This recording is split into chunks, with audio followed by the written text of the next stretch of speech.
ngayon sa isa pang mananambal o manggagamot. Siya na kaya ang nakakaalam kung saan namin mahahanap ang agimat? Habang naglalakbay, ikinuwento sa akin ni Harold kung bakit tinawag na Isla del Fuego o Island of Fire ang Siquijor. Galing daw ang bansag na iyon sa mga Espanyol. Nung natuklasan daw nila ang islang ito, kumikinang daw ang liwanag nito sa kadiliman ng gabi. Sabi ng iba, ang liwanag daw na iyon ay galing sa mga alitaptap. Pero may iba namang naniniwala na ang liwanag na iyon ay likha ng apoy na mula sa kawa ng mga mangkukulam. Wow. Layo pa ba? Malapit na. Sa wakas, nakarating din kami sa bahay ni Lola Conching, ang mananambal na kilala sa paggamit ng bulo-bulo, isang paraan ng paggagamot. Hello po. Hello po. Maayong hapon.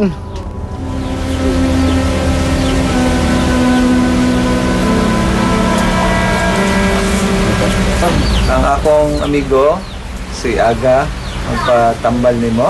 Papatambal po. Ano po kayo to? Naman na ito grapa na ako ng nanay. Anak ko bisa ka na eh. Nako.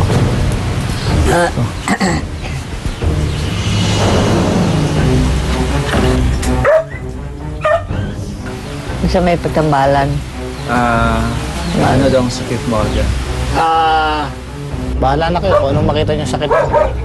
Sa puso, pag-ibig.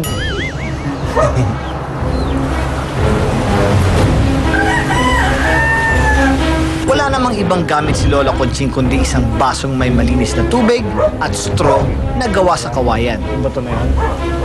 Pero sa loob ng baso ay may isang batong itim na tinatawag niyang mutya.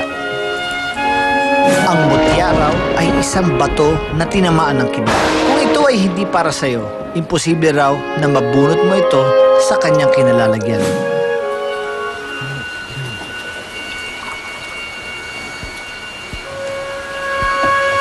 Naglinis na mabuti yung bato. Hindi rin kumukuha ng sakit. Tapos yung tubig, nilinisan niya yung baso.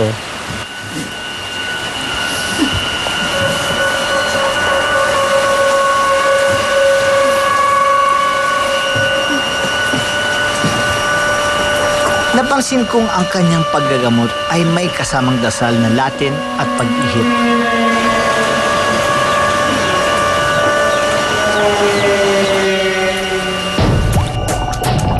Ilang dekada na rin nagbubulo-bulo si Lola Conching.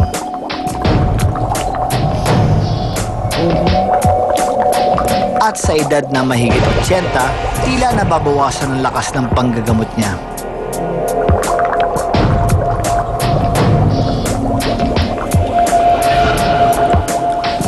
Isa sa mga nagamot niya ay si Johnny, ang may-ari ng Danish Lagoon. This lady really do know something that all the hospital with all their technology, they cannot do.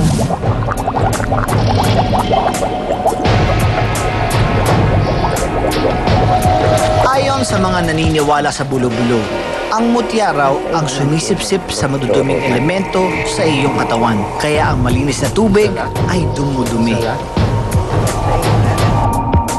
May mga pagkakataon daw na nagiging itim ang tubig o di kaya bigla na lang may lumalabas na mga insekto o halamang dagat sa tubig.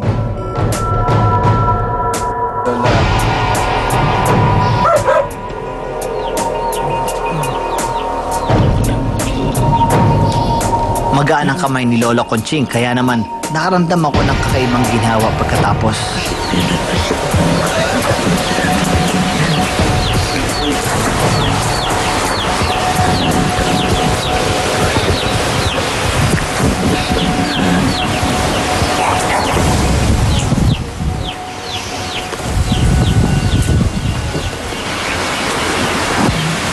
Wala na basig ka yan sa ginong main. Wala? Tapos na lang. Okay? Wala po ako sakit, no?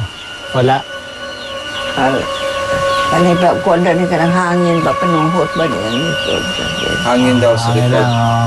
Panuhod, tawag siya. Oo. Pero sa iba, wala. Sa Ubanla, wala. May problema. Why problema? Ay, Kaloyan sa Ginoo.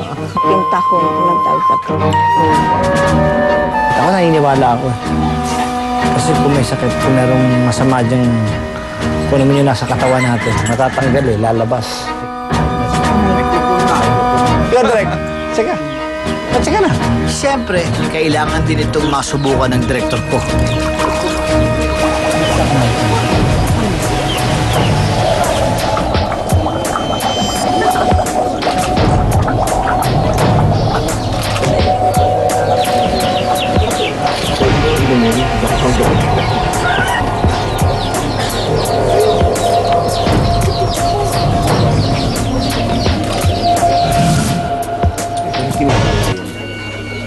At ang diagnosis ni Lola Conching, Ay, high blood.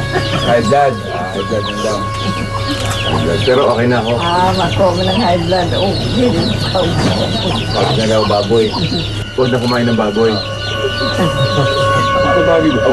May helmet ka eh. Yan ang sinasabi ko. Ako, ayos. Yung director ko, high blood.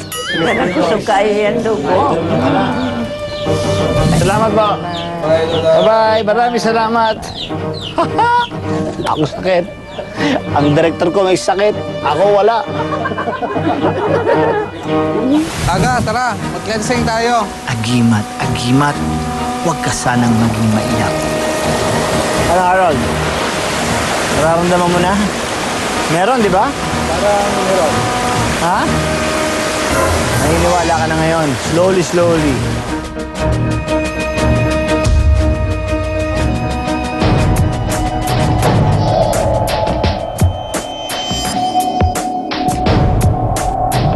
Ito ang family picture na pinadala ni May Javier na kinunan sa Ship House sa Valencia, Bohol.